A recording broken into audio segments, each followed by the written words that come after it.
Hello, my name is Rick, and in this video we're off to the world's greatest gold camp, Cripple Creek, Colorado, and we're looking for the ghost towns of Anaconda and Altman.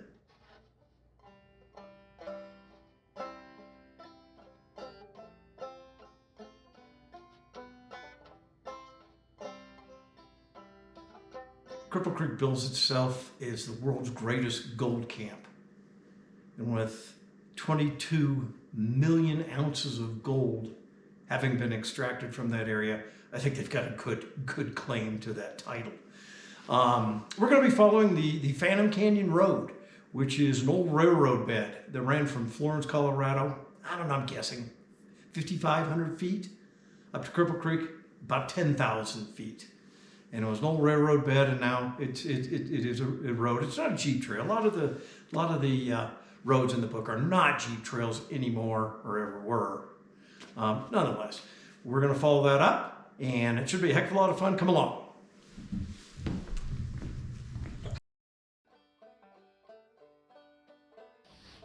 The Florence to Cripple Creek Railroad was completed in 1894.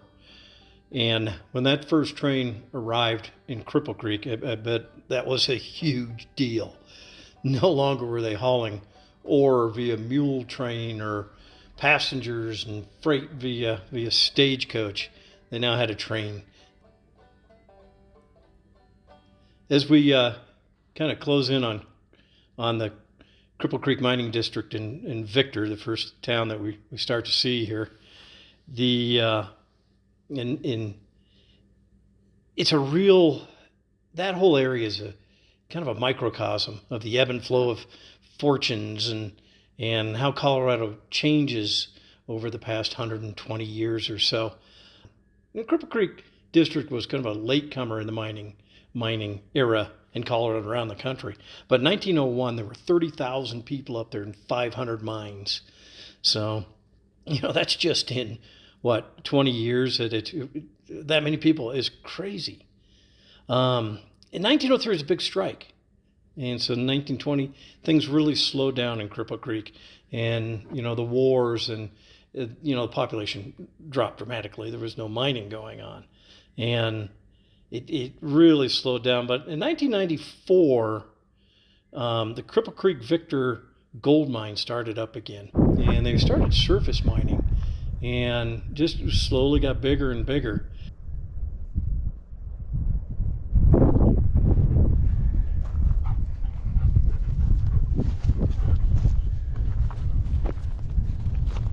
So,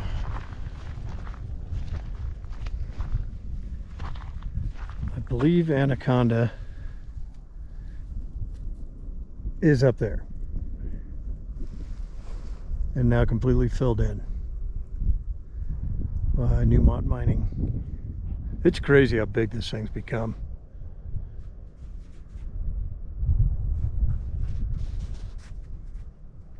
Well, we'll go take a closer look, see if anything's left. It's sure pretty up here. A little pink picnic table is down there, but that's cool. And those are the collegians way off in the distance, I think. Kind of gives you an idea of the massiveness of this mine now.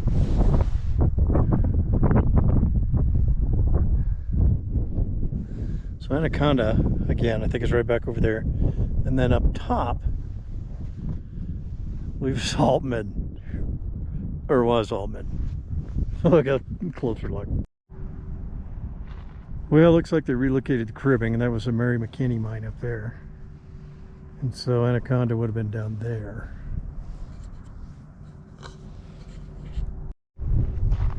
So I believe it's completely filled in.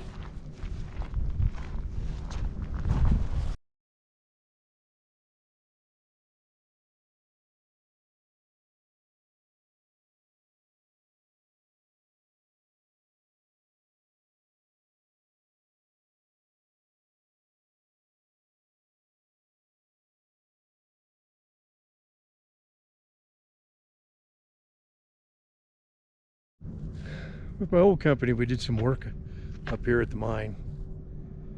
Did some coatings, and one day they invited us to a gold pour, which was pretty incredible. The splatter from them pouring the gold out into the witch's hat. The splatter alone is what you know, if you're gold panning, you'd be so pumped if you just found that little speck. It's crazy.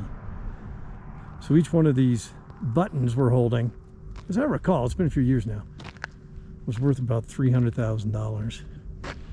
Back then, this wasn't even filled in. And that was maybe 15 years ago. It's just nuts. There's a lot of gold coming out of here. So going to swing around the backside of the mountain, and we'll see the backside of Pikes Peak. But heading into Cripple Creek right now, and the construction, look at this. They've got cranes going for, I guess, new hotels going up. Gosh, it wasn't all that long. Cripple Creek itself was almost a ghost town. I remember it just being, you know, a few t-shirt shops, a museum. Still had the train. They had a great melodrama back then, but it was almost dead. Buildings falling apart. And now, with limited stakes gambling, it's just going crazy. So I'm going to swing through town here and head on up to the other side.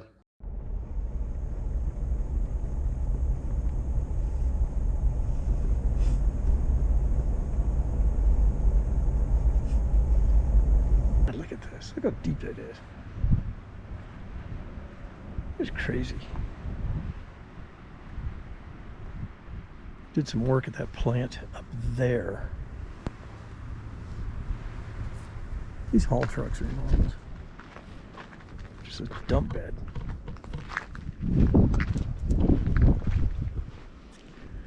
That ore. It's the stuff they like. Crazy. There's Earl holding down the Jeep. Over there's Pikes Peak. Can't quite see the summit. It's back over there. It's the back side of the peak.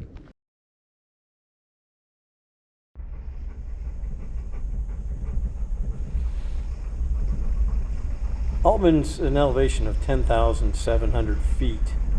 And Robert Brown writes, during the Cripple Creek Labor War in 1894, Altman was the stronghold of the Union members, and the notorious Battle of Bull Hill was fought around the town site. The miners were entrenched on the hilltop, and they exchanged shots with the duly constituted militia below. And then he goes on. He's describing the town in the 60s when he was there, and he writes this: at the lower end of the street, a corner of the foundation of Union Hall is still available.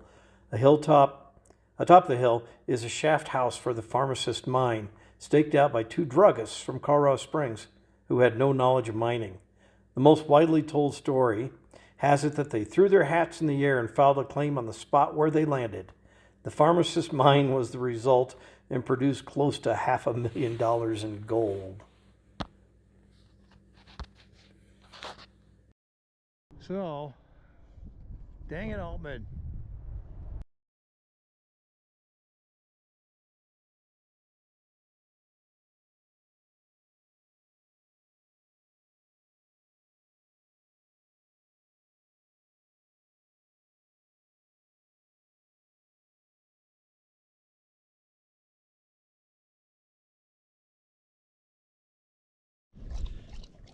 Anaconda burned in like 1900 sometime, right around 1900. Altman, although there were a few structures still left, you know, even as recently as 2000, before the mine filled them in. Altman, on the other hand, I remember my dad took me there in early 70s, late 60s, something like that, and the author describes going into the city hall building and seeing a vault, cast iron vault with the doors blown open.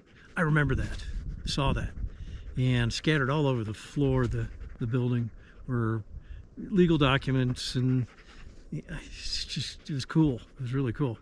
And then you walk down the street a little bit, and there was the assay office. and even the assay office still had the shelving in it. And on the shelving were samples, mine samples. So that was cool, but that's all gone too. Sure wish I had pictures of that. Anyway, I don't know where we're headed next. Maybe up to Boulder. Hopefully there's still some towns left up there. I think so. And so, see you then.